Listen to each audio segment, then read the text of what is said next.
여러분 혹시 미국의 유명한 흑인 여류 작가 토니 모리슨이라고 하시는 분 아세요?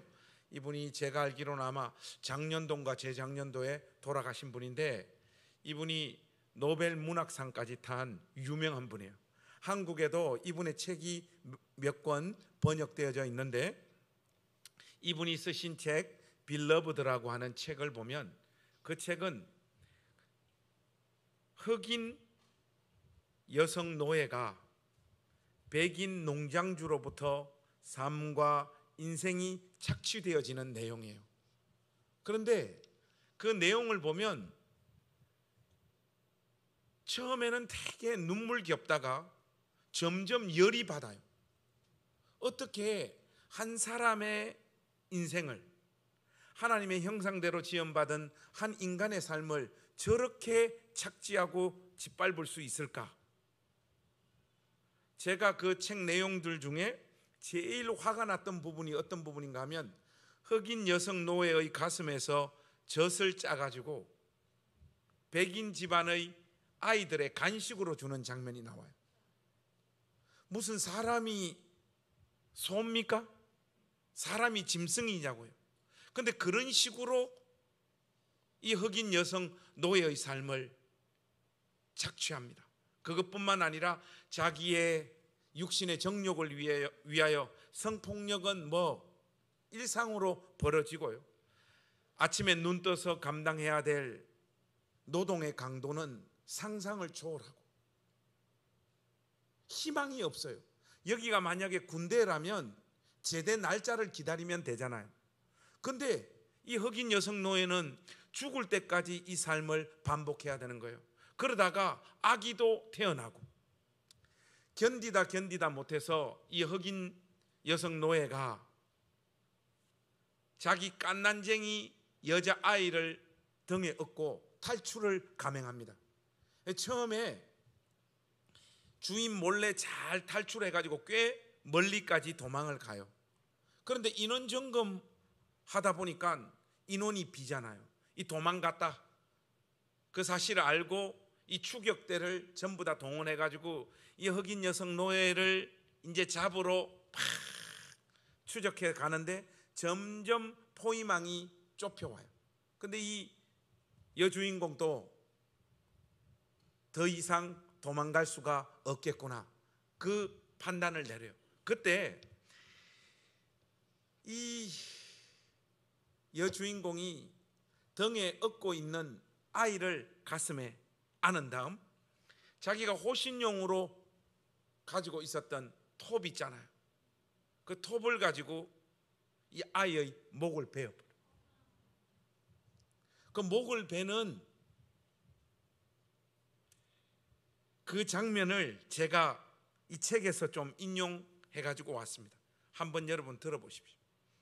그 톱니를 작은 턱 아래서 끌어당기기 위해 얼마나 독한 마음을 먹어야 했는지, 기름처럼 아기의 피가 펌프처럼 솟아나는 느낌이 어땠는지, 아기 머리가 제자리에 붙어 있게 하기 위해 손으로 받치고 있던 심정이 어떠했는지, 통통하고 생명이 붙어 달콤하던 그 사랑하는 목을 뒤흔들던 죽음의 경련을 조금이라도 덜어주기 위해 그 아이를 꼭 껴안고 있던 마음이 어땠는지,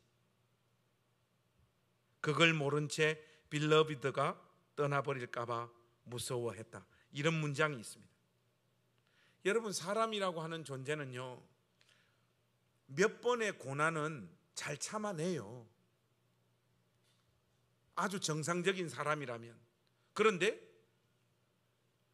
긴 세월 동안 계속해서 반복되어지는 고난 앞에는요, 사람이 못 견딥니다.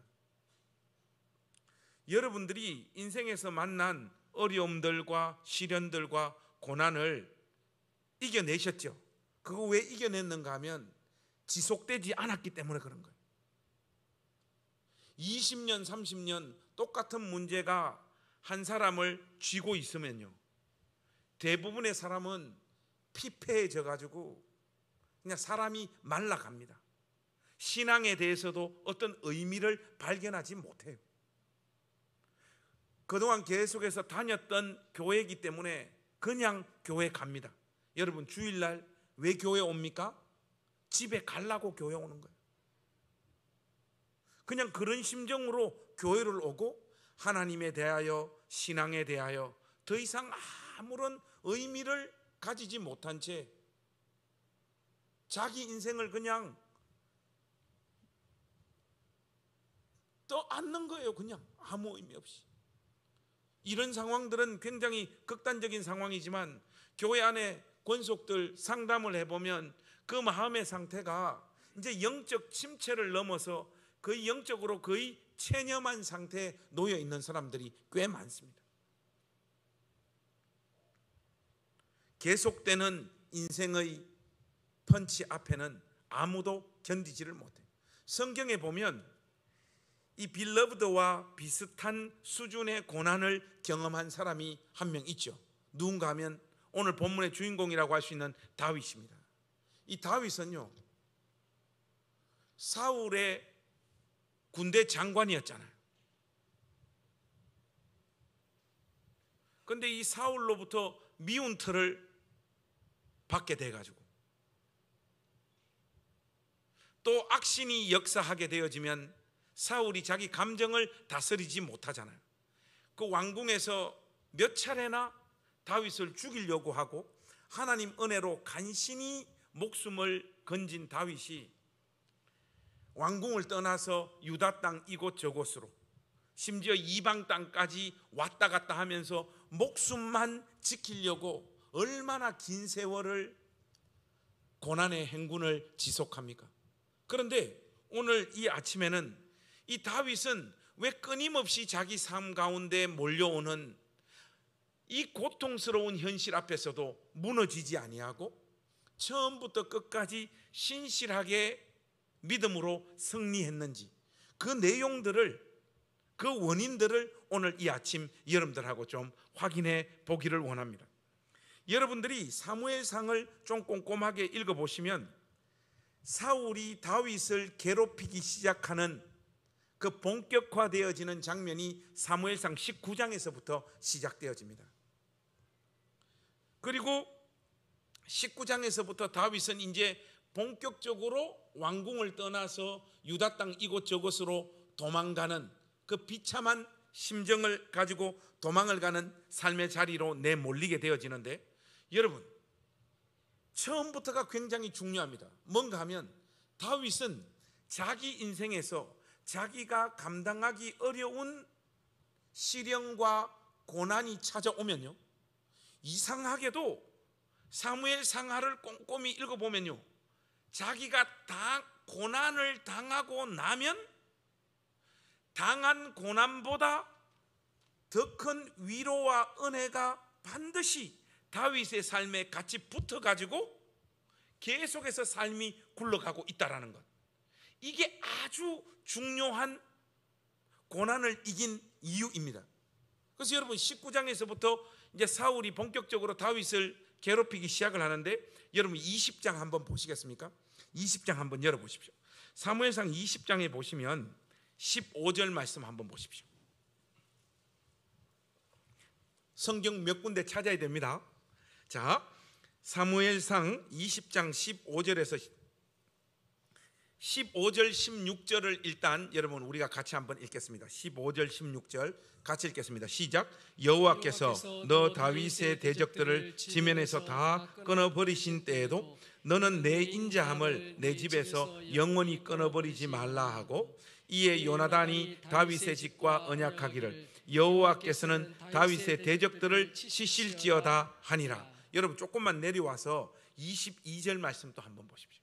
22절 또 우리 같이 한번 읽겠습니다. 시작. 만일 아이에게 이르기를 보라 화살이 내 앞쪽에 있다 하거든 내 길을 가라 여호와께서 너를 보내셨음이니라. 지금 사울이 다윗을 죽이려고 하고 다윗의 삶에 고난이 본격화되어지자마자 누가 출현하는가 하면 사울의 아들 요나단이 나타나서 이제 서글픔과 서러움과 막막함을 가지고 도망을 떠나는 다윗에게 메시지를 던져줍니다. 이 요나단이. 그 내용이 뭔가 하면 첫 번째는요, 하나님께서 너 다윗의 대적들을 지면에서 전부 다 끊어버리실 거라는 거예요. 두 번째는 여호와께서 다윗의 대적들을 직접 다 치실 거라는 거예요. 그리고 22절 말씀에 보면 이 도피의 길은 하나님께서 허락하신 길이다. 이 길 안에는 섭리가 있다. 이걸 잊지 말라는 거예요. 지금 고난이 막 시작되어지는 가장 두렵고 막막한 그 상황, 이 서글픈 마음을 안고 이제 왕궁을 떠나는 다윗에게 다윗이 떠나야 되는 이 서글픔과 막막함보다 더 분명하고 더 선명한 하나님의 메시지와 섭리가 요나단을 통하여 선포되어지고 있는 장면을 우리가 이렇게 확인하게 되는 거예요. 그러면서 다윗에게 요나단이 분명히 말하고 있습니다. 아무 걱정하지 마라. 너 지금 도망가고 고난이 시작되어지는 이 자리로 네 삶이 내몰리고 있지만은 하나님께서 이 모든 과정들을 통하여 다윗 너를 이 언약의 나라의 왕으로 세울 것이다. 고난이 시작되어지고 있는 그 가장 첫 번째 시간부터 요나단을 통해서 하나님께서는 이 다윗을 위로하시고 그에게 비전을 주시고 이 길의 마지막이 어떤 결과로 마무리되어질 거라는 것을 탁 그 심장에 새기는 거예요. 여러분, 이런 내용이 가슴에 담겨졌다고 해도 인생이 쉬워지는 것은 아닙니다. 고등학교 때 우리 선생님이 저 눈을 보고 그랬어요. 제가 한번 간증하겠습니다마는, 관성아, 네 눈을 보니까 너는 보통의 눈이 아니다. 앞으로 엄청나게 큰 사람이 될 거다. 우리 선생님이 저보고 그랬어요. 뭐 불만 있습니까, 여러분? 그런데 우리 선생님이 그 말을 해줬다고 해서 내 인생이 그 시간 이후로 편했느냐? 그건 전혀 아니에요. 똑같습니다.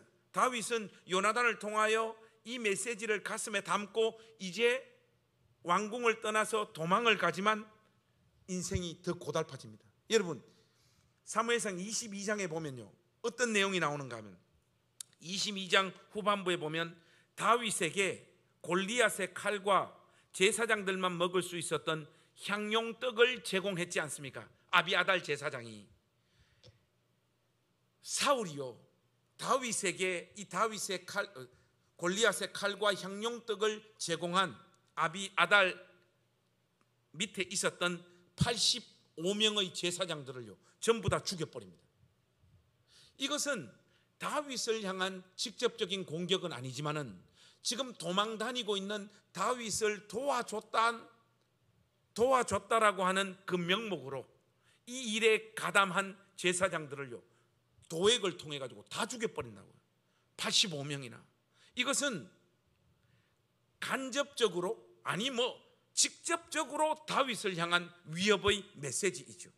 그리고 또 23장에 보면 다윗이 어떤 결정을 내리는가 하면, 이 부분은 오늘 저녁에 제가 아주 자세하게 여러분들에게 강해하겠습니다마는, 유다 땅의 영토의 크기는요 여러분 어느 정도밖에 안 되는가 하면 우리나라의 강원도 땅보다 더 작습니다. 이 말은 뭘 의미하는 거예요? 하루는 동굴로, 하루는 산으로, 하루는 황무지로 도망을 다녀도 도망 다닐 수 있는 스페이스가 유다 땅 안에는 별로 없다라는 거예요. 도망 다녀봐야 몇 달 안에 붙잡혀서 죽을 수밖에 없는 것이 다윗의 운명인 거예요. 이러다 보니까 다윗이 군대 장관 출신이기 때문에 직감하는 거예요. 더 이상 이 유다 땅 안에서는 도망 다닐 수 없겠구나 싶어서 다윗이 뽑아둔 카드가 뭡니까?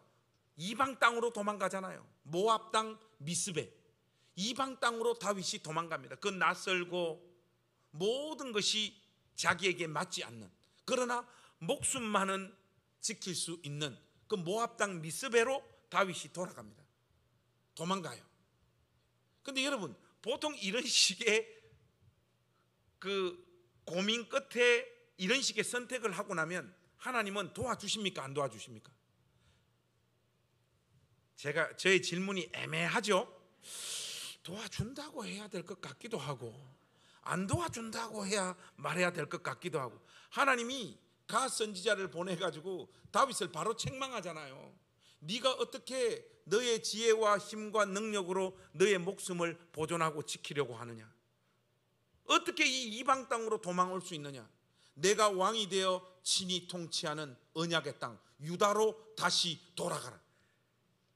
도망왔던 유다로 모압 땅 미스베에서 다윗이요 가 선지자 메시지를 받고 다시 또 돌아갑니다.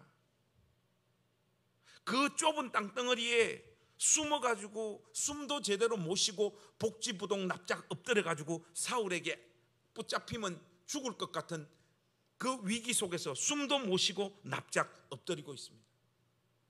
이게 19장 20장 이후에 요나단으로부터 소명과 위로와 자기의 비전을 들었던 사울의 삶, 다윗의 삶의 현실이었어요. 그런데 다윗이 모압 땅 미스베 갔다가 오고 22장에서는 자기를 도와줬던 제사장 85명이 그냥 사울의 칼에 다 날아가는 이런 위기 상황에 또 내몰리자 이번에 또 나타납니다. 누가? 여러분 성경 한번 열어보실까요? 23장으로 한번 가보십시다. 23장 15절에서 18절 말씀 한번 보십시오. 23장 15절에서 18절. 제사장들이 죽고 모압 땅 미스베로 갔다가 돌아오는 이런 상황 속에 또 이런 위기 상황이 다윗의 삶에 찾아오니까 이번에 또 요나단이 나타납니다. 여러분 15절에서 17절 말씀 같이 한번 읽겠습니다. 시작. 다윗이 사울이 자기의 생명을 빼앗으려고 나온 것을 보았으므로 그가 식광야 수풀에 있었더니 사울의 아들 요나단이 일어나 수풀에 들어가서 다윗에게 이르러 그에게 하나님을 힘있게 의지하게 하였는데 곧 요나단이 그에게 이르기를 두려워하지 말라. 내 아버지 사울의 손이 내게 미치지 못할 것이요 너는 이스라엘 왕이 되고 나는 내 다음이 될 것을 내 아버지 사울도 안다 하니라. 여러분 이 메시지 한번 보십시오. 이 메시지보다 지금 다윗에게 더 큰 위로와 힘이 되는 메시지가 어디 있겠습니까? 요나단이 다시 위기를 겪는 다윗에게 나타나서 하나님을 힘있게 의지하도록 그의 영혼을 부추깁니다. 힘내라고. 그러면서 던지는 메시지가 뭡니까? 다윗 명심해라. 우리 아버지 사울도 이미 다 알고 있다. 우리 아버지 사울이 뭘 알고 있다? 네가 내 다음으로 네가 우리 아버지 다음으로 이 언약의 나라의 왕이 될 것을 우리 아버지도 이미 다 알고 있다. 절대로 우리 아버지의 손이 너에게 미치지 못할 것이다. 이게 요나단을 통하여 다시금 하나님은 다윗의 마음에 분명한 메시지를 주시고 그의 영혼을 위로하시고 은혜를 더하여 주십니다. 여러분 우리 지금 두 장면 찾아봤죠. 고난이 시작되어지고 이제 본격화되어지고 다윗이 어려움을 직면할 때마다 반드시 특정한 인물이 나타나서 다윗이 경험했던 그 고난과 아픔보다 더 큰 은혜와 위로의 메시지가 다윗에게 계속해서 반복되어지고 있다는. 근데 여러분 이게 있잖아요. 다윗의 인생을 보면 마치 하나의 공식처럼 계속해서 이렇게 돌아갑니다. 여기에서 이 스토리가 끝나지 않습니다. 여러분 23장 19절에서 23장 29절의 내용을 보면요, 이번에는 어떤 일이 벌어지는가 하면 10동네 사람들 있잖아요. 이 사람들이 다윗을 배신하고 사울에게 다윗이 자기 동네에 숨어 있다라는 것을 일러 바칩니다. 안 그래도 여러분 유다 땅은 조그만데 10동네라고 딱 정밀 타격을 할 수 있도록 다윗에게 이 10동네 사람들이 정보를 다 넘겨버립니다. 하니까 군사들 2,000명 3,000명 끌고 다윗이 지금 숨어있는 현장으로 사울이 병사를 이끌고 죽이러 오죠. 이번에는 빠져나갈 수 있는 방법이 없습니다. 여러분. 방법이 없어요. 그런데 이때 급하게 하나님께서 이 상황에 개입합니다. 어떻게 개입합니까? 유다 땅에 이방 족속 블레셋이 쳐들어오도록 하나님께서 만드시는 거예요. 그러니까 다윗 코앞에서 사울은 이제 다윗을 다 잡으려고 하는 찰나에 전령을 통하여 왕이시여 지금 블레셋이 쳐들어왔습니다 하니까 코앞에서 돌아갈 수밖에 없는 거예요. 그래서 돌아가서 그 전쟁을 마무리하고 보통은 좀 쉬어야 되는데 이 사울이 이거 독한 놈이었던 것 같아요. 전쟁을 마무리하자마자 십동네에 숨어있는 다윗을 붙잡으러 다시 또 옵니다. 와서 어디에 숨어 있을까 하고 병사들 풀고 이렇게 저렇게 돌아다니다가 참 재밌는 장면을 성경이 우리에게 소개하고 있는데 여러분 24장 한번 보십시오. 24장 1절에서부터 3절 말씀 한번 보십시오. 이 말씀은 제가 한번 읽겠습니다. 여러분은 눈으로 따라오십시오. 24장 1절에서부터 3절에 보면 사울이 블레셋 사람을 쫓다가 돌아오매 어떤 사람이 그에게 말하여 이르되 보소서 다윗이 엥게디 광야에 있더이다 하니 사울이 온 이스라엘에서 택한 사람 몇 명요? 3,000명을 거느리고 다윗과 그의 사람들을 찾으러 들염소 바위로 갈새 3절 잘 보세요.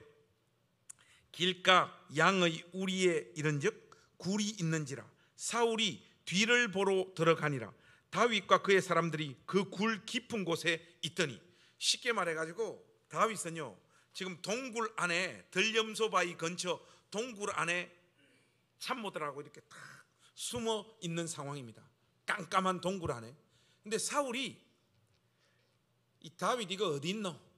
여기저기 찾다가 3절 말씀 보니까 뒤를 보러 들어가니라. 이 성경이 굉장히 이게 완곡하게 의미를 이렇게 바꾸어서 표현하고 있는데 뒤를 보러 동굴 안으로 들어갔다는 건 뭔가 하면 똥 사러 들어간 거예요. 쉽게 말해서 용변을 보러 들어간 거예요. 그 표현을 지금 이렇게 하고 있는 거예요.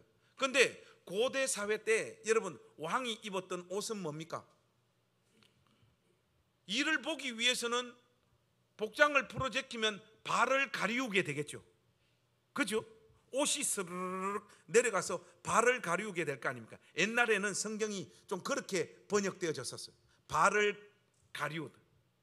그런데 그 동굴 안에서 급히 용변을 보러 사울이 들어오는데 그 동굴 안에는 이미 다윗이 숨어 있잖아요. 그런데 여러분들도 다 알다시피 밝은 곳에서 어두운 곳으로 들어가면 순간 눈이 적응을 해야 되는 시간이 필요하잖아요. 그러나 어두운 곳에 있는 사람은 누가 들어오는지 그리고 그 사람이 무슨 행동을 하는지를 생생하게 볼 수 있죠. 발을 가리우고 용변을 보는 사울. 여러분 살짝 뒤로 돌아가서 칼을 뽑아가지고 뒤에서 그냥 목을 베면 사울의 생명은 그냥 날아갑니다. 근데 다윗은 이 기회 앞에서 하나님께서 기름 부음을 허락하셔서 세운 왕이었기 때문에 사울을 죽이지 않아요. 그리고 그의 생명을 살려줍니다.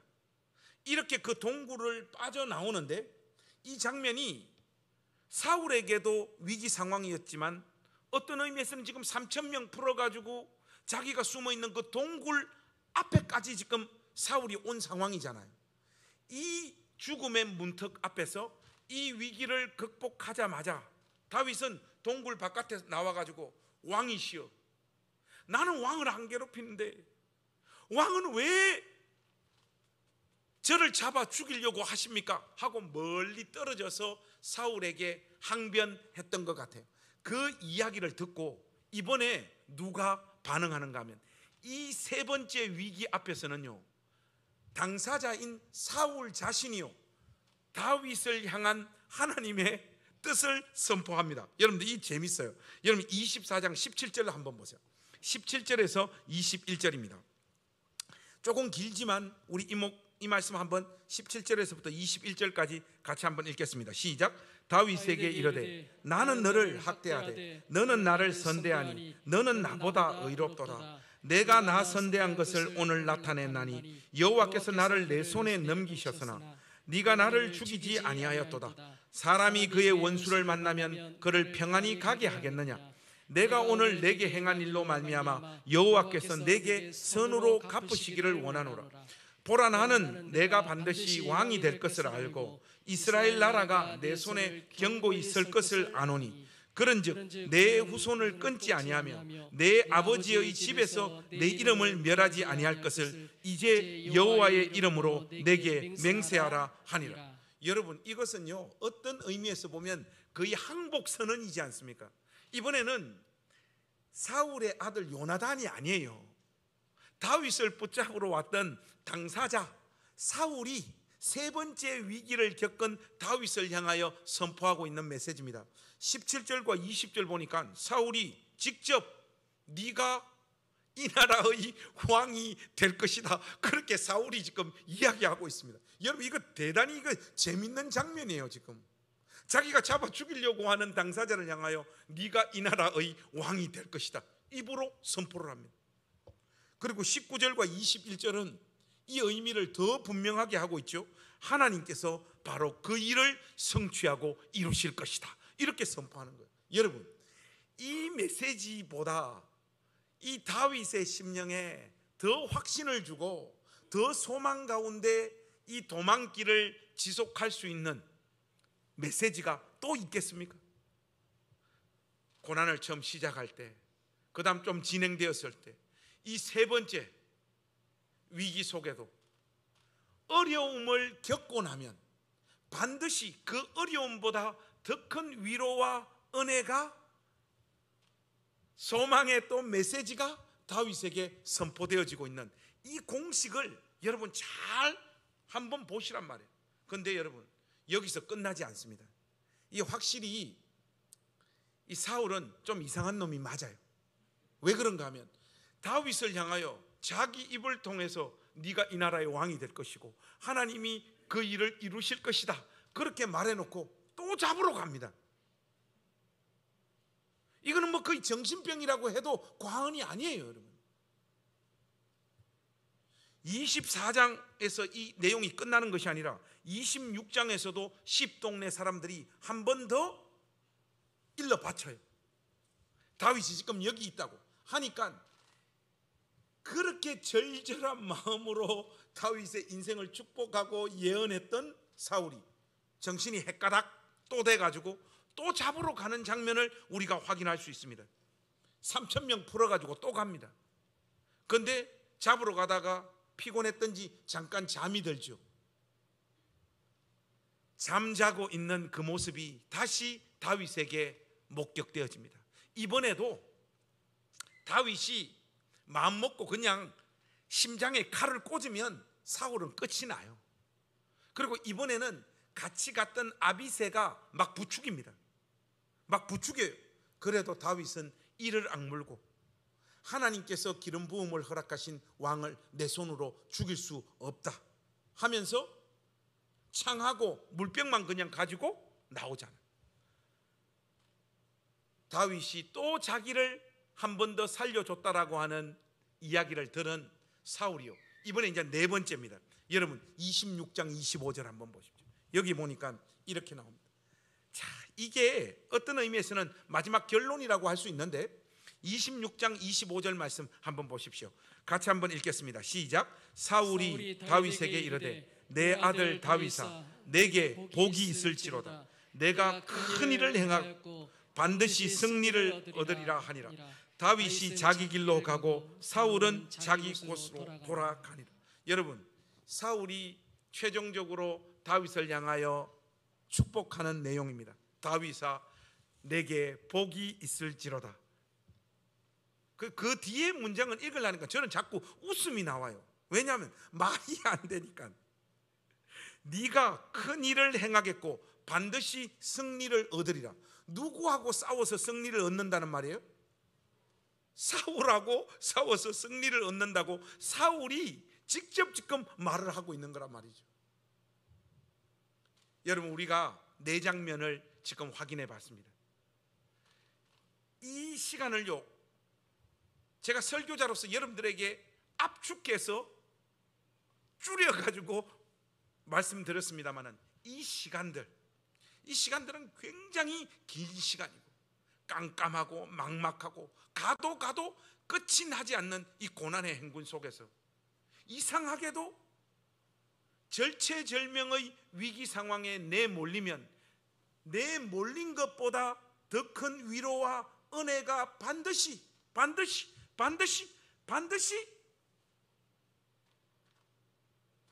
다윗의 삶에 찾아와서 그 고난의 시간들을 견디게 만들었다는 것을 우리가 이렇게 확인할 수 있습니다. 여러분, 오늘 우리가 읽은 이 본문 말씀이 우리에게 던지는 도전과 메시지는 하나입니다. 사람은요, 서론에서 제가 여러분들에게 분명히 말씀드렸습니다마는 어떤 사람은 다른 사람보다 좀 더 의지력이 있습니다. 다른 말로 하자면 깡이 있어요. 그래서 더 오래 견디고 더 오래 참는 성품이나 능력이 어떤 사람한테 있어요. 그런데 여러분, 인간은요, 그 어떤 누구도 끝까지 버티지 못합니다. 그리고 이 인생의 시간이라고 하는 것이 어떤 의미에서는 짧지만은 어떤 의미에서는 굉장히 깁니다.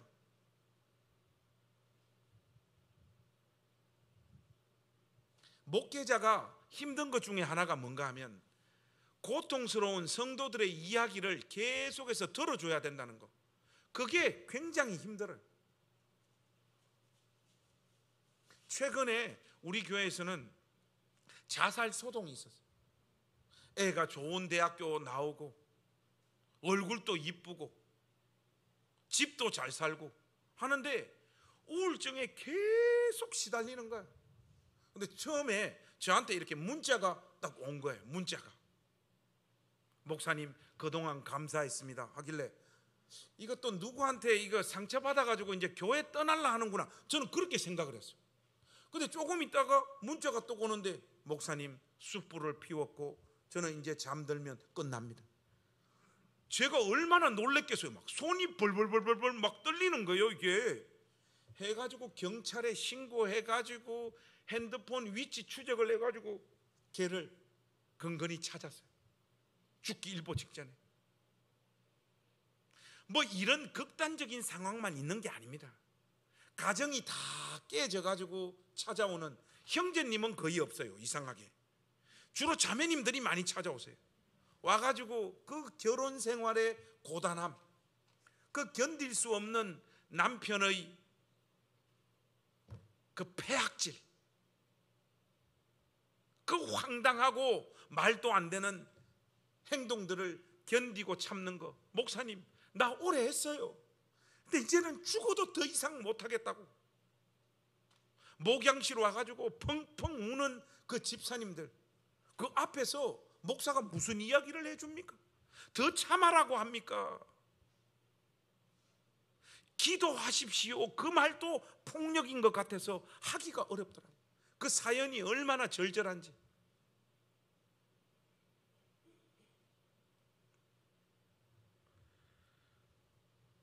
여러분, 시험에 계속해서 떨어지는 그 심정 여러분 아십니까? 우리 교회 10년 동안 지금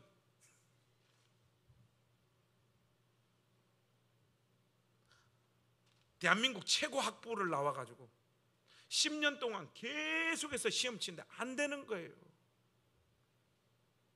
이 집사님이 나 붙잡고 자기의 이 그 가슴 속에 있는 가족들에 대한 미안함, 그리고 자기 인생이 정말로 이렇게 굴러갈지는 상상도 못했다라고 하는 그 아픈 마음을 토해놓는 그 사연들, 뭐 금방 제가 여러분들에게 말씀드렸던 이런 이야기들을요 거의 매일매일 듣고 상담을 해야 되니까 집에 오면 내가 우울증 걸리가 죽을 것 같아요. 여러분, 남의 이야기 들어주는 게 그게 쉽지가 않습니다. 우리 애 같으면 신경질도 내고 짜증도 내고 협박도 하고 달래기도 할 텐데 성도들한테는 그렇게 못 하잖아요.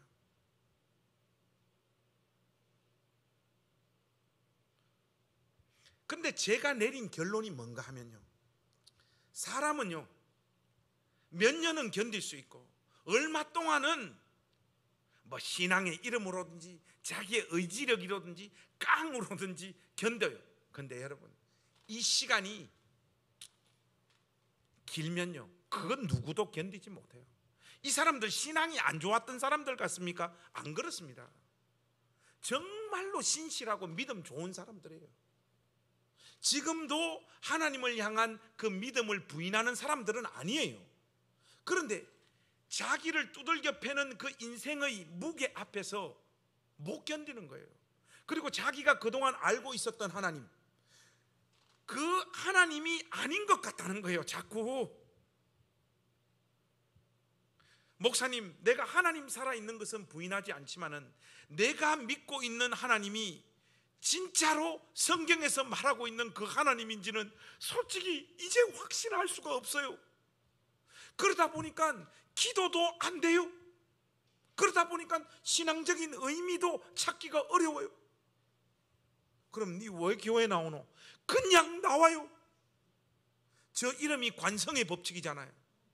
인생에도 신앙에도 그냥 관성이 걸려가지고 작동하는 거예요. 하던 행동을 그냥 반복하는 것이 인간이거든요. 그게 무슨 의미가 있어서 교회를 찾아 나오고 하나님 앞에 나와서 울부짖는 게 아닌 거예요. 저는 이런 상황에 놓여 있는 권속들의 삶을 너무너무 많이 봤어요. 그 누구도 지속적인 고난 앞에서는 못 견딘다. 못 견딘다. 제일 대표가 누굽니까? 저잖아요. 어제 여러분 제가 간증했잖아요. 어제 뭐까지 흔들리더라? 구원의 확신까지 다 흔들렸거든요. 그러면 여러분은 뭐 대단한 사람인가? 아니거든. 여러분 지금 두 사람씩 같은 그 책상에 의자에 앉아 계신 분끼리 눈 이렇게 한번 딱 쳐다보세요. 그분 잘 버틸 것 같습니까? 여러분 우리 뭐 잘 버틸 것 같습니까? 여러분 우리 솔직하게 우리 마음에 있는 이야기 옆에 사람한테 한마디씩 좀 합시다. 나 이제 더 이상 못 견딜 것 같아. 그렇게 솔직하게 한번 이야기해 보세요. 시작 한번 해보세요. 좀 더 구체적인 버전으로 해볼까요? 내 손 좀 잡아줘. 나 한강 갈 것 같아. 한번 해보세요.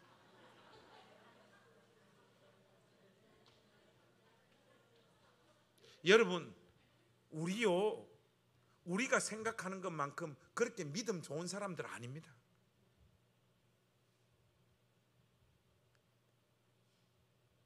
우리 그렇게 잘난 사람들 아니에요. 근데 여러분 다윗이 이 모질고도 독한 자기 인생을 견뎌냈던 유일한 비법이 뭐밖에 없었습니까? 자기가 경험했던 그 고난보다 더 큰 은혜, 자기가 매일 두들겨 맞는 그 고난의 강도보다 더 큰 소망의 메시지, 위로의 메시지, 실질적인 하나님의 은혜가 다윗의 삶 가운데 있었기 때문에 다윗은 죽지 않고 하나님의 뜻이 이루어지는 그 영광의 순간까지 버티고 견딜 수 있었던 거예요. 그러므로 우리 모두가 날마다 하나님 앞에 간구해야 될 것이 뭔가 하면 하나님의 놀라운 은혜입니다. 이게 간단한 원리 같지만은 어느 순간 우리가 하나님의 은혜를 구하지 않아요.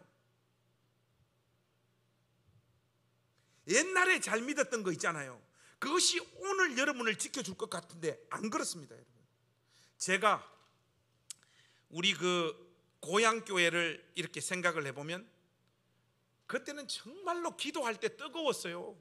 얼마나 기도 뜨겁게 했습니까? 학생의 시절이든 청년의 시절이든 기도원에 올라가면 수련회 한번 하면 통성기도 한번 하면 그 기도가 1시간 동안 끊어지지 않고 막 계속 울부짖고 했던 거 아니에요. 가면 막 어떤 애들은 뭐 방언 또 받고 어떤 애는 눈물 흘리고 주님을 위해서 죽겠다고, 목사가 되겠다고, 선교사가 되겠다고. 우리가 다 그렇게 속아가지고 목사가 됐잖아요, 제가 그때. 근데 그때 저하고 똑같이 목사가 되겠다, 선교사가 되겠다, 사모가 되겠다, 뭐 주님을 위해서 인생을 드리겠다, 이제 내 모든 것 하나님 영광을 위해서 다 드리겠다고 한 친구들 있잖아요. 추석 때 가지고 고향에 내려가면 그 옛날에 같이 신앙생활 했던 친구들 다 모여요. 후배들 선배들 다 모여요. 그 중에 한 40여 명 모이는데 교회 다니고 있는 사람이 2명, 나 1명. 그리고 나보다 한 살 많은 형 한 명, 2명만 교회 다니고 죄다 다 교회 안 다녀요. 이상하게 모임을 더 이상 이제 교회에서 할 수 없어가지고 뭐 술 마시는 데 있잖아요. 뭐 콜라도 팔고 하는데 그런 데 가서 모임을 하는데 저는 이제 술을 못 마시니까 그 집사 형님하고 지금 남양주에 계신데 우리는 콜라 먹으면서 제가 그때 같이 그 했던 후배 보고 야 이제 방황 그만하고 하나님 앞으로 돌아올 때 안 됐나 하니까 저보고 뭐라는 줄 알아요? 형, 아이 술맛 떨어지게 이런 데까지 와가지고 아직 또 예수 이야기 하나. 나 돌아보겠다 형. 근데 이 새끼가 기도할 때 제일 많이 울은 새끼예요.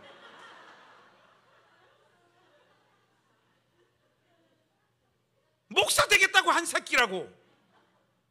여러분 제가 볼 때 있잖아요, 우리가 옛날에 은혜 팍 받고 울고 불고 난리 버거지를 떨고 하나님 앞에서 이래 살겠다 저렇게 살겠다 헌신을 다짐한 그 모든 거 있잖아요, 그거 얼마 못 갑니다. 인생에서 있잖아요, 이런저런 시련 몇 번 만나니까 그렇게 울고 불고 했던 거 전부 다 날아가 버리더라고요. 신앙까지 다 내 던져버리더라고요. 그게 인간입니다. 여러분, 인간이라고 하니까 느낌이 팍 안 오죠. 그게 저와 여러분입니다.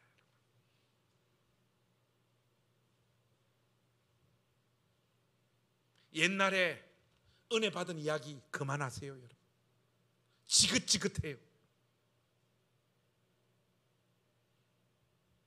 매일매일 위로부터 임하는 하나님의 은혜를 우리가 날마다 공급받지 못하면 우리는 이 고단하고 막막하고 이래야 될지 저래야 될지 모르는 이 인생 앞에서 믿음으로 살지 못합니다.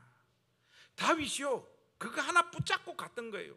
위기가 찾아오면 그거보다 더 큰 은혜가 자기 삶 가운데 찾아오는 거, 그거 붙잡고 이 삶을 견뎠던 거예요. 그렇게 견디면서 다윗이 궁극적으로 승리한 게 뭡니까? 승리한 게 오늘 본문 말씀을 보면 첫 번째는요, 본능을 이겨낸 거예요. 본능을. 여러분 한번 생각해 보세요.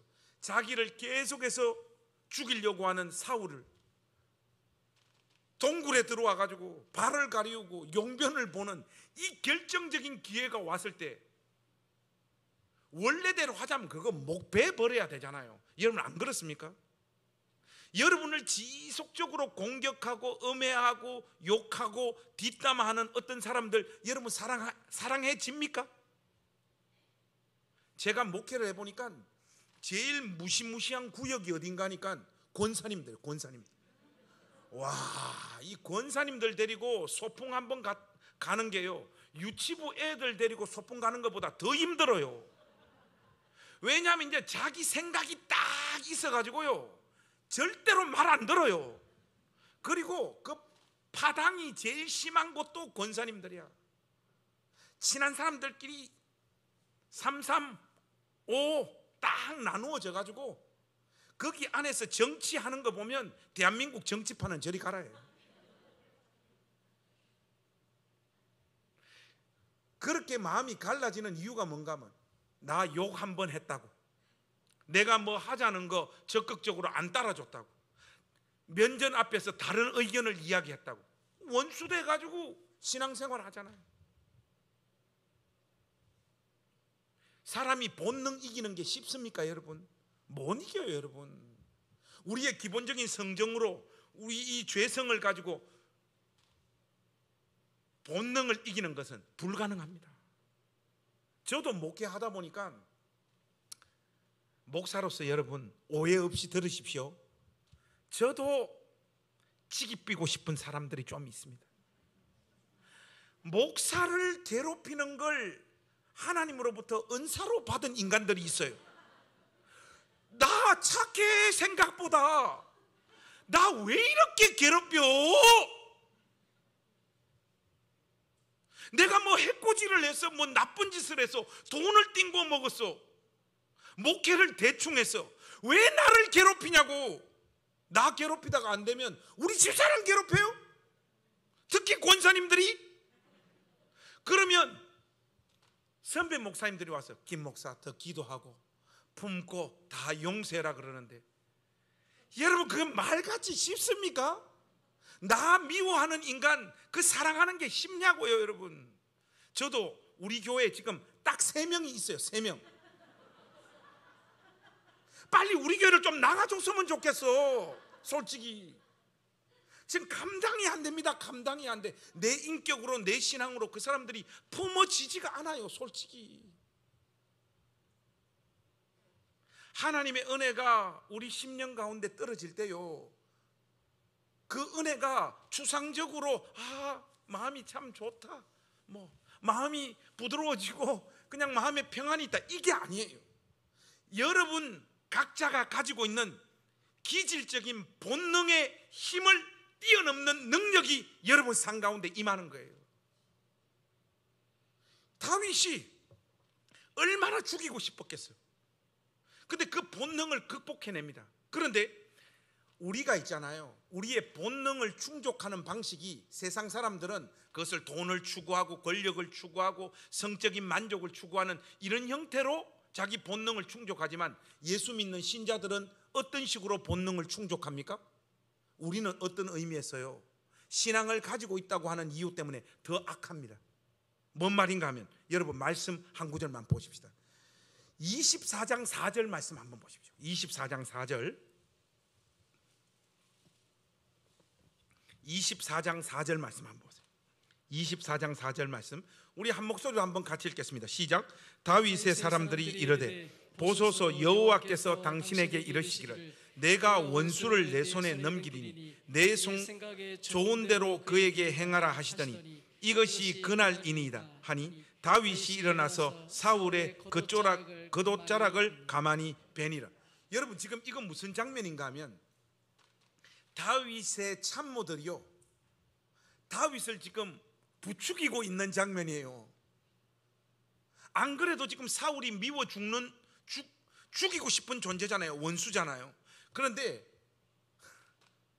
참모들이, 다윗이요, 말씀 보십시오. 여호와께서 당신에게 이르시기를 내가 원수를 내 손에 넘기리니 내 생각에 좋은 대로 그에게 행하라. 참모들이 지금 다윗에게 어떤 식으로 부추긴가 하면, 하나님께서 오늘 이 결정적인 기회를 당신에게 허락하셨습니다. 칼을 뽑아 그를 죽이십시오. 그렇게 지금 참모들이 다윗을 부추기는데, 부추기는 근거를 어디서 가지고 옵니까? 하나님의 뜻을 동원해 가지고 다윗 마음에 있었던 그 본능을 충족시키라고 지금 부추기고 있는 거예요. 여러분 우리가 있잖아요, 고난이 막 떠밀려 옵니다. 고난이 막 떠밀려 와요. 그러면 우리가 단순히 누구 미워하고 단순히 어떤 삶의 영역에 있어서 내 본능을 이렇게 충족시키는 것, 우리 그렇게 안 해요. 예수 믿는 신자들은요 더 교묘하고 더 악해요.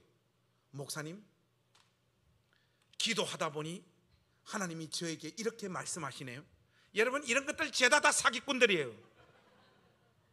말씀 뭐 그냥 몇 번 읽다가, 목사님 오늘 이 말씀에 하나님이 저보고 이거 하라고 말씀하시네요. 이런 식으로 우리는 기도를 동원하고 하나님 말씀, 하나님의 뜻을 가지고 와서 내 본능을 충족시키는 방식으로 우리 뜻을 집행해요. 여러분 이게 있잖아요, 신자들이 하나님 앞에서 저지르는 가장 무서운 죄입니다. 이런 사람들 진짜 많습니다. 진짜 많아요. 둘이 싸우잖아요. 누가 더 잘못했는지 목사로서 솔직히 판단하기 어려울 때가 있어요. 아니, 다르게 표현하자면 둘 다 잘못을 한 경우, 이런 경우요, 오늘 뭐 권사님을 주로 타겟으로 했으니까 권사님으로 하십시다. 한 권사님이 와가 저보고 그런 거예요. 목사님, 오늘 새벽에 기도하다가 하나님이 저 마음 가운데 감동을 주시기를 저 권사를 용서하라고 하시네요.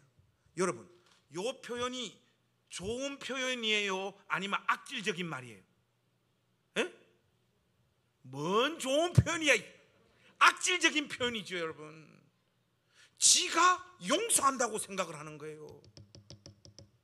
이 사람으로부터 용서받아야 될 꽤 많은 사람이 우리가 그런 식으로 하나님의 뜻을 오용하고 이용하는 자란 말이에요.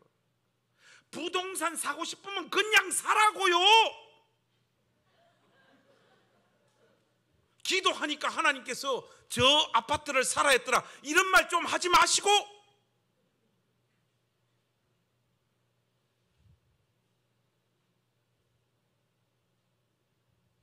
우리는요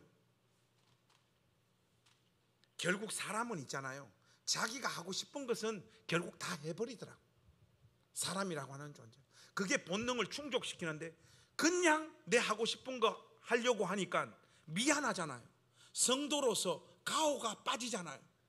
그렇기 때문에 자꾸 하나님 말씀 동원하는 거예요. 기도를 동원하는 거예요. 여러분, 저 말을 오해하시면 안 됩니다.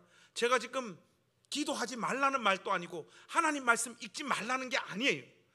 우리는 내 본능을 그냥 충족시키기 위해서 기도나 하나님 말씀을 그냥 격가지로, 그냥 수단으로 가지고 와서 붙여가지고 내 본능, 내 욕심을 충족해버리다는 거예요.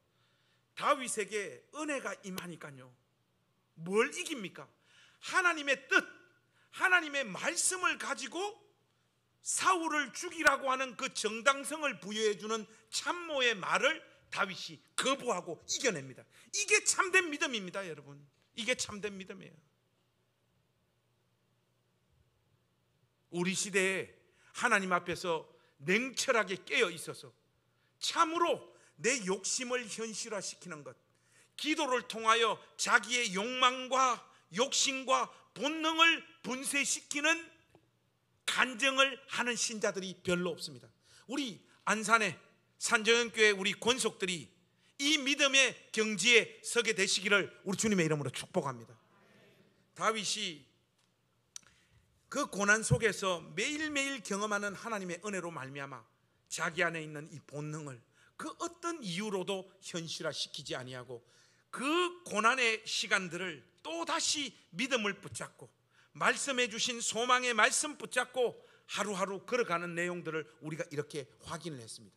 그런데 여러분, 이 다윗과 완전 정반대되는 모습을 보여주는 한 인간이 있죠. 사울입니다. 우리가 여러분 사울을 금방 확인했지만은 이 사울은요 두 번이나 다윗을 찾아가 나타나잖아요. 나타나서 뭘 이야기합니까?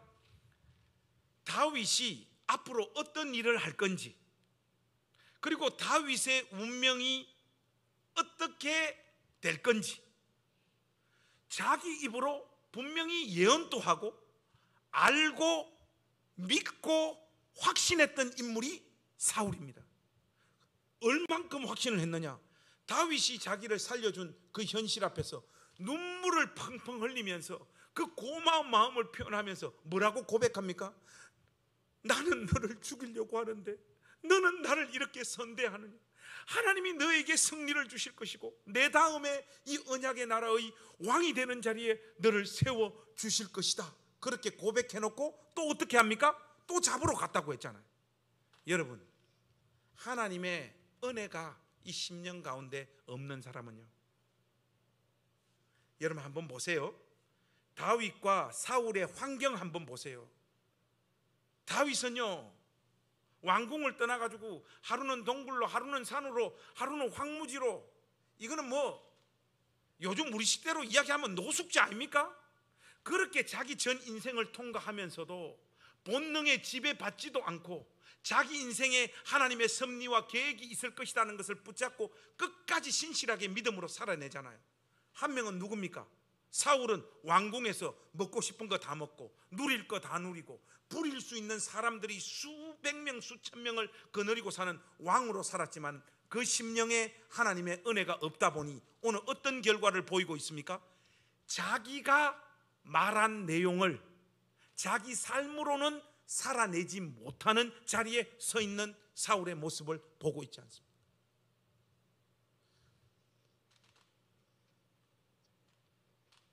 사울은요 무엇이 옳고 무엇이 그런지 다 알고 있습니다. 해서는 안 되는 것이 무엇인지, 그리고 무엇을 해야 되는지 사울은 다 알고 있었어요. 중요한 것은 그렇게 살 능력은 없었던 거예요. 우리도 여러분 너무나도 똑같습니다. 하나님의 은혜가 없는 사람이잖아요. 그 심령의 상태를 여러분 너무 부정적으로 묘사하지 마세요. 똑똑한 사람들이 있어요. 교회 안에서도 지금 우리 교회가 어떤 방향으로 가야 될지, 무엇을 해야 될지, 무엇을 해서는 안 되고 섣부르게 이 일을 결정하면 안 된다는 걸 명확하게 똑똑한 머리로 다 알고 있는 사람들이 있습니다. 더군다나 자기 인생을 향해서도 마찬가지예요. 자기 인생을 향해서 명확하게 다 알아요. 자기가 뭘 해야 될지, 뭘 해서는 안 돼야 될지. 요번에 그 자살 소동난 우리 자매, 그 다음날 통화하니까 목사님, 제가 해서는 안 되는 짓을 했어요. 알아. 자살하면 안 된다는 걸 알아요. 중요한 것은 뭡니까? 그렇게 살 능력이 없다니까요. 여러분들이 왜 기도 안 하고, 왜 하나님 말씀 사모 안 하고 그렇게 사는지 아십니까? 그거 안 해도 기도하고 하나님 말씀 보는 사람하고 비슷한 인식, 비슷한 생각은 다 똑같이 가지고 있기 때문에 여러분들이 기도 안 하고 하나님 말씀 안 보는 거예요. 기도하는 사람이나 안 하는 사람이나 인식은 다 비슷합니다. 뭐가 옳고 그르고 다 알아요. 중요한 것은 기도하고 저 위로부터 임하는 하나님의 은혜가 있는 사람만이 자기가 쏟아놓은 말을 현실화시킬 수 있는 삶의 능력을 가지게 되는 거예요. 사울에게는 이 은혜가 없었던 겁니다. 그러다 보니까 자기가 토해놓았던 말을 자기의 삶으로 다 뒤집어 엎어버리는 생생한 모습을 오늘 우리에게 보여주고 있잖아요. 여러분, 하나님의 은혜의 능력을 진실로 믿으십니까? 아니, 여러분, 그냥 추임새 넣지 마시고 진짜로 믿냐고요. 저는 저의 신앙을 보니까, 그리고 또 우리 행신침례교회 칼라를 보니까, 우리 침례교도 굉장히 이렇게 보수적인 신앙을 가지고 있다 보니까 뭐 기도를 하면 좀 조용하게 이렇게 하는 교회입니다. 우리 교회는. 우리가 이제 농담 삼아 하는 말, 또 진지하게 받아들이지 말고, 우리 교회는 찬양하다가 손 들면 교회 나가야 됩니다. 뭐 이런 말들이 그냥 공공연히 있어서 그냥 분위기가 굉장히 이렇게 차분한 교회예요. 그냥 우리 교회는 설교하는 사람만 방방 뛰지 성도들은 다 차분합니다. 그리고 가급적이면 한국 교회가 실수하고 잘못했던 거 우리는 반복하지 말자고 해서 나름 바르게 주님의 몸된 교회를 세워가려고 몸부림치는 교회예요. 그런데 여러분, 제가요 비교적 이곳저곳 초청받아가지고 설교하러 많이 다니는 사람인데 희한한 모습이 있어요. 희한한 모습.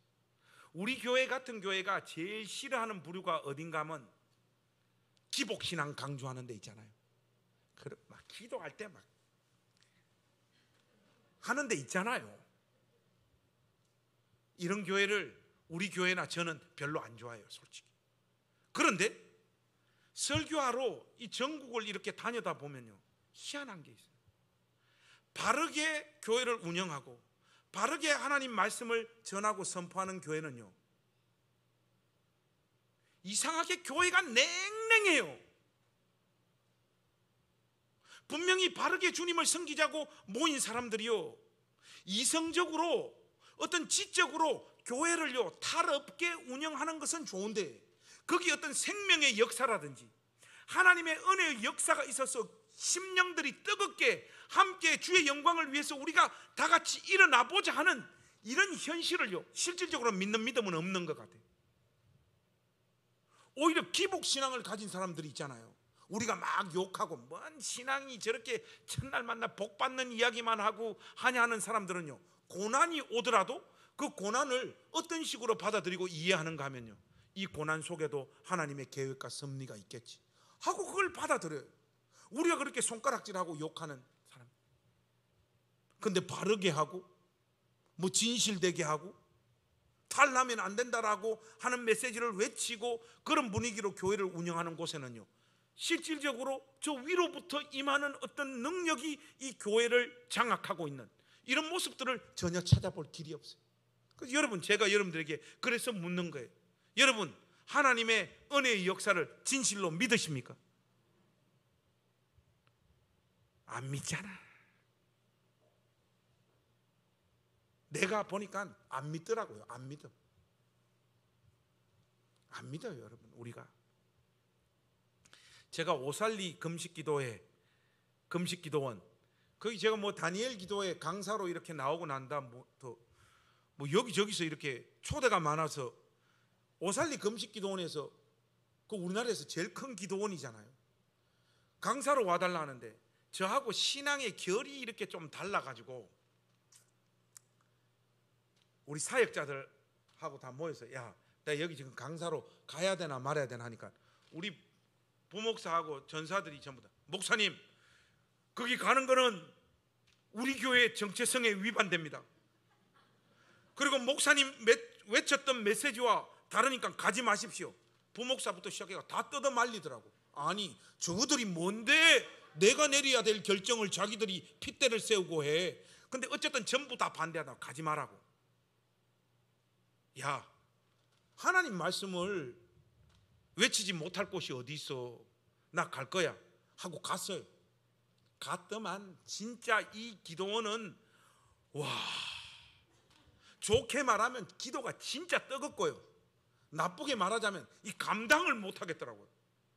제가 한 번도 보지도 못한 모습으로 찬양하고 막 기도하는데 막 그 분위기가 얼마나 뜨거운지 감당을 못 하겠더라고요. 그래서 어쨌든 그 분위기에 맞춰서 설교는 열심히 했어요. 열심히 하고 집에 딱 오려고 하는데 거기 담당 목사님이, 목사님, 우리 기도원은 강사 목사님이 기도 제목을 가지고 앞으로 나오는 분들을 전부 다 한 사람 한 사람씩 기도해 주는 전통이 있으니까 오늘 그것까지 좀 해달라고 하는 거예요. 사람들이 이렇게 탁, 제가 또 눈치가 빠르잖아요. 사람들이 이렇게 딱 보니까 설교 시간보다 기도를 더 많이 해야 될 것 같은 거예요. 여기서부터 저 뒤에까지 줄을 다 섰더라고요. 근데 저는 그건 못합니다. 그럴 수가 없잖아요. 하겠습니다 하고 설교 끝나고 내려갔어요. 내려가니까 기도 제목을 적어 오시는 분, 말로 하시는 할머니들부터 시작해가지고 쭉 앉아 있는데 첫 번째 사연부터 뭔가 하면, 목사님, 제가 사실 여자 목사예요. 지금 75세인데 하나님 앞에 한 번 더 쓰임 받기를 원합니다. 저에게 하나님의 능력이 임하도록 기도해 달라는데 솔직히 저 마음에는 어떤 생각이 드는가 하니까, 이제 집에 가셔야지. 지금 능력 받으면 뭐 어떻게 해? 지금 능력 받아가지고 목사님 지금 뭘 해야 되냐? 근데 겉으로는 그렇게 할 수가 없으니까 아버지 능력을 주십시오. 기도했죠 뭐. 그 다음 또 가니까 팔이 이렇게 접혔어요. 아들이 이렇게 접혔어요. 뭐 병원 가도 안 되고 이게 영원한 이게 불치죠. 이게 펴지지가 않는 거예요 이게. 한데 엄마하고 그 아들이 같이 왔는데, 목사님, 오늘 설교 들으면서 저 마음에 감동이 왔다는 거예요. 목사님이 우리 아들 이 아픈 팔 붙잡고 기도해 주시면 우리 아들 팔이 다 회복되어질 줄로 믿는다는 거예요. 아니, 기도하는 나는 안 믿는데 내가 기도해도 저 팔이 안 펴질 것 같은 거예요. 제가 솔직히 뭐 그런 사연뿐만 아니라 보니까 뭐 이렇게 또 뭐 카세트 예외, 요즘 찬양 가수들 하도 많잖아요. 목사님, 제가 이거 정말로 심혈을 기울여 가지고 이 카세트 테이프하고 이거 CD를 이게 몇천 장 찍었는데 하나도 안 팔린다는 거예요. 그래서 이렇게 보니까 안 팔릴 것 같아, 내가 봐도. 근데 목사님이 자기 사역을 축복해 주시면 이 CD가 다 팔려갈 것 같아요. 저를 위해서 기도해 달라는 거예요. 아니, 나는 안 믿는데 어떻게 기도를 하냐고. 그래도 그것도 어쩔 수 없지. 다 그런 사연. 그리고 어떤 사람은 뭐 머리가 탈모가 와가지고 여러분, 원래 나이 들면 머리가 빠지는 게 맞아요.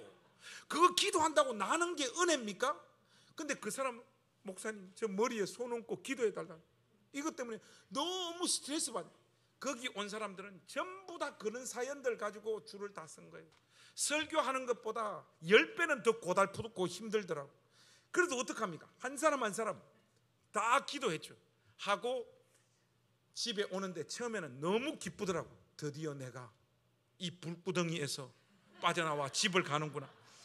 쫙 운전해가지고 집에 오는데 하나님께서 저 가운데 깨우침을 주시는 거예요. 김 목사, 저 사람들 보니까 너 황당해 보이지?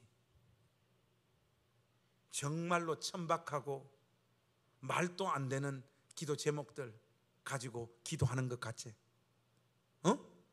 너 유학파 아니냐? 너 신학 공부 많이 했고, 너 책 추천사도 많이 썼고, 너 책도 쓰고, 그래서 저런 사람들 저런 기도 제목 다 솔직히 우습게 보이지.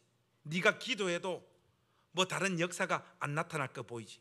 근데 저 사람들은 너하고는 다른 복된 중심이 있어. 그게 뭔 줄 알아? 하나님이 역사하시면 우리 인생 가운데 그 어떤 일도 일어날 수 있다는 걸 저 사람들은 진짜로 믿고 있어요. 여러분, 우리 이거 진짜 믿냔 말이에요.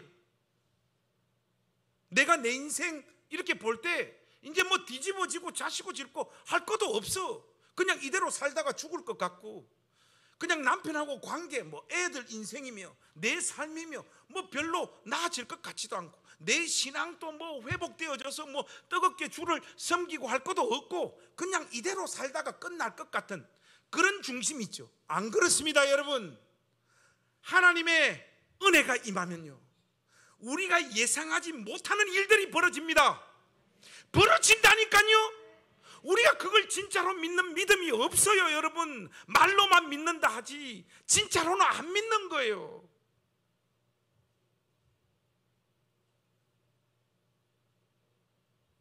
다윗이 자기 인생에 이 가장 깜깜하고 어두운 이 고난의 날들을 견딜 수 있었던 유일한 힘은요, 존 칼빈이 기독교 강요에서 그런 이야기 하잖아요.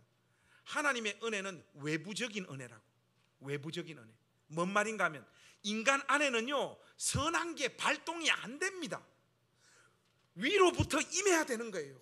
저 우리 바깥에서부터 우리를 찾아와서 하나님의 은혜가 임하기 시작하면요, 우리 안에는 없는 것들이었기 때문에 지금 이 상태에서는 우리가 상상하지도 못하는 일들이 하나님 은혜가 우리 인생 가운데 침투하게 되면요 벌어지게 되어지는 거예요. 이걸 진짜로 믿으시라고요, 여러분. 그래서 여러분 남편, 여러분 자녀, 이 주님께서 피로 값주고 사신 산정형 교회를 위해서 우리의 기도가 필요한 거예요. 그래서 하나님의 은혜를 구하는 게 필요한 거예요. 여러분 삶의 영역에서 구체적으로 기도하세요. 어떤 분들은 기도합시다 하면 3분을 못 넘겨. 너는 왜 그렇게 오래 기도를 못하니? 하면, 목사님 저는 3분만 기도해도 세계를 위해, 우리나라를 위해, 우리 교회를 위해 다 기도할 수 있어요. 그게 뭔 말이고, 그러니까 하나님 세계와 우리나라와 우리 교회를 지켜주시옵소서. 그러면 끝나요, 목사님. 기도를 하는데 3분을 못 넘겨요. 3분을. 요즘 이 망할 놈의 핸드폰 때문에 성도들이 어디 하나에 집중을 못해요. 집중을. 오랫동안 마음을 모아서 하나님 앞에 집중하여 기도를 못해요. 그게 핸드폰 때문이기도 하지만은 근본적인 것은 뭡니까? 여러분들이 은혜를 믿지 않아요. 은혜의 능력을 믿지 않는 거예요. 왜냐? 은혜의 영역이 실질적으로 여러분 인생을 뒤집고 엎어놓은 경험들이 거의 없기 때문에. 우리 젊은 세대들 상처 좀 받으세요. 제가 오늘 상처 받는 이야기 좀 하려고 합니다. 우리 교회는 젊은 가족들이 많아요. 30, 40대가 교회 60%입니다. 부럽죠? 권사님 저 표정 보니까 우리도 많아, 딱 그러시는 것 같은데.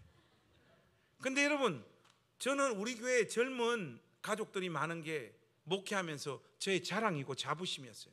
그런데 목회를 점점 하면 할수록 그게 자랑과 자부심이 아니라는 걸 제가 깨닫고 있어요. 이 교회를 세우는 데 있어 가지고는 전부 다 어른들만 헌신하지 젊은 세대는 헌신 안 해요. 여기 우리 젊은 세대 이런 사람은 만에 하나 천에 하나 있는 거예요. 똑똑하고 이성적이고 무엇이 옳고 그르다는 것은 사울처럼 다 아는데 한 번도 폭포수 같은 은혜를 경험해 보지 못한 세대인 거예요. 제가 이 세대 전체를 다 집단적으로 다 쓸어버리겠다는 뜻이 아니라 비교적 어른들에 비하면요 신실하고 은혜를 경험해 본 젊은이들이 별로 없는 거예요. 결국은 교회는 다 어른들이 세우더라고요. 60세 이상들이 다 헌신하고 기도하고 하나님의 능력을 믿고 하나님 앞에 메어 달리는 자리에 서지 젊은 세대들은 기도 안 해요.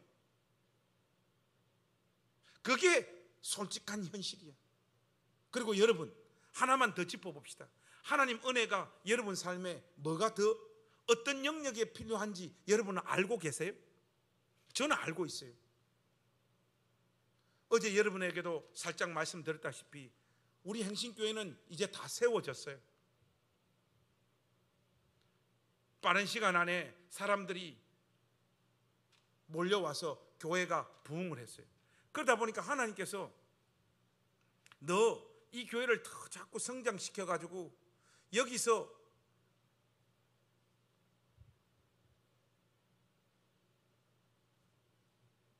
이 삶을 누리는 이 삶을 너 포기할 수 있겠냐? 우리 주님께서 자꾸 저에게 그런 마음을 주세요. 그러시면서 아무리 생각을 해도 우리 부목사님들하고 부사역자들을 분리 개척을 시키면 나가서 얼어 죽을 것 같아요.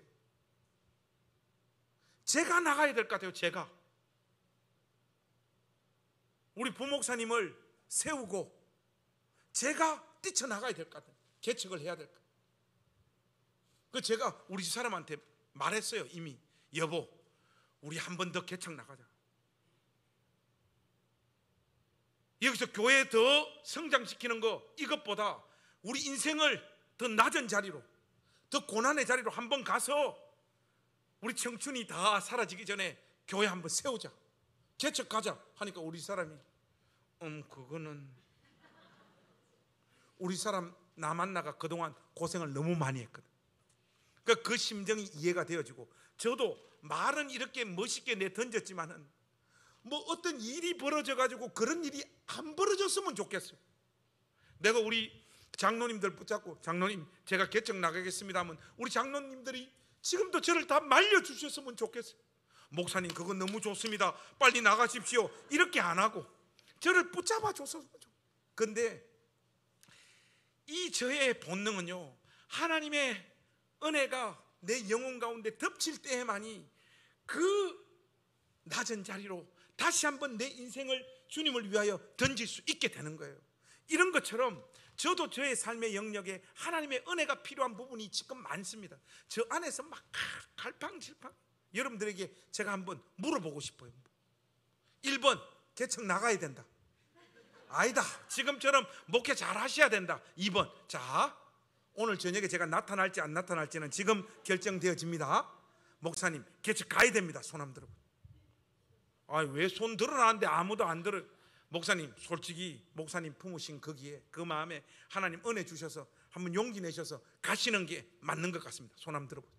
1번 아닙니다 목사님 그 남으셔서 막 그 목회 잘 하시는 게 좋겠습니다. 2번 손 들어보세요.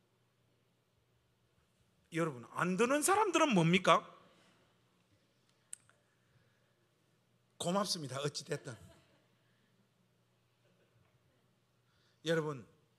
여러분 삶에 어디에 하나님 은혜가 필요한지 여러분은 아세요? 아니면 하루하루 그냥 살고 계세요? 하도 설교도 많이 듣고 성경 공부도 하도 많이 해서 여러분 무엇이 옳고 무엇이 그른지 신자는 어떠해야 되는지 교회는 무엇을 해야 되는지 그런 지식은 여러분 안에 이미 충만히 차져 있습니다. 아니 하나님의 뜻이 무엇인지 여러분들은 이미 다 알고 있어요. 중요한 것은 우리 안에 그대로 살 능력이 없다라는 것. 이것 때문에 여러분, 우리가 하나님의 은혜를 구해야 됩니다.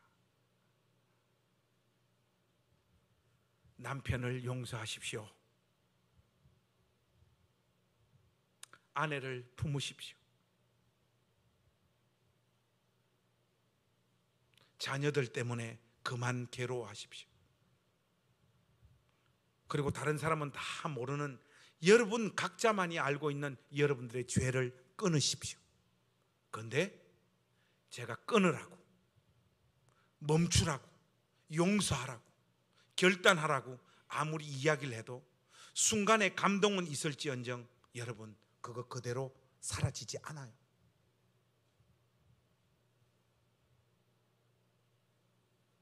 이 오전 시간에 하나님 앞에 우리 기도하십시다. 하나님, 내 삶에 은혜를 부어주셔서 다윗이 자기의 가장 깜깜하고 어두운 시간을 자기가 경험했던 고난보다도 더 큰 하나님 은혜 붙잡고 통과한 것처럼 나도 그 승리의 인생 살다가 주님 품에 안기기를 원합니다. 여러분, 우리 주여 간절히 한번 외친 다음에 오늘 이 말씀의 내용 붙잡고 우리 각자가 지금 내 삶에 어떤 영역에 하나님 은혜가 필요한지 우리가 다 알고 있으니까 그 영역에 하나님 은혜를 부어달라고 여러분들 우리 합심하여 한번 다 같이 기도하겠습니다. 주여 한번 외치고 기도하겠습니다. 주여!